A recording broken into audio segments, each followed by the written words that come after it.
তিনটা জিনিস করা আজকে থেকেই বন্ধ করে দেন যদি আপনি জীবনে হ্যাপি হতে চান। নাম্বার 1, অতীতকে নিয়ে বেশি ভাববেন না। আপনার লাইফে অতীত থাকতেই পারে, অতীতকে তো চাইলেও আমরা মুছতে পারবো না বা ভুলে থাকতে পারবো না।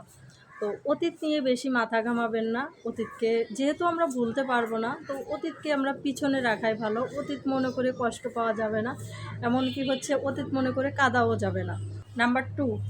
নাম্বার টু হচ্ছে ভবিষ্যৎ নিয়ে বেশি ভাববেন না। আপনার ভবিষ্যতে কী আছে সেটা উপরওয়ালা লিখে রেখেছেন। আমরা ভাবি এক, হয় আর এক। কারণ আমরা যেরকম ভাবি সেরকম কিন্তু আমাদের পরিকল্পনা অনুযায়ী ভবিষ্যৎটা নাও হতে পারে। তো ভবিষ্যৎ নিয়ে বেশি মাথা ঘামিয়ে আমরা আমাদের সুন্দর বর্তমানটাকে কেন নষ্ট করব? তো ভবিষ্যৎ নিয়ে বেশি ভাববেন না। নাম্বার 3 হচ্ছে কারো উপর বেশি ডিপেন্ডেবল হবেন না। মানে আপনি কারো উপর বেশি ডিপেন্ড করবেন না, আপনি নিজের উপর ডিপেন্ড থাকবেন। কেউ আপনাকে কোথাও নিয়ে গেল না ঘুরতে, বা আপনাকে কল করলো না, বা আপনি একটা জিনিস মনে মনে চাচ্ছেন, আপনার পছন্দ মতো সে সেই কাজটা করলো না, তখন আপনি ভেঙে পড়বেন না। এই জন্য এই তিনটা জিনিস থেকে সবসময় দূরে থাকবেন, নিজে হ্যাপি থাকবেন, সবসময়ের জন্য হ্যাপি থাকবেন।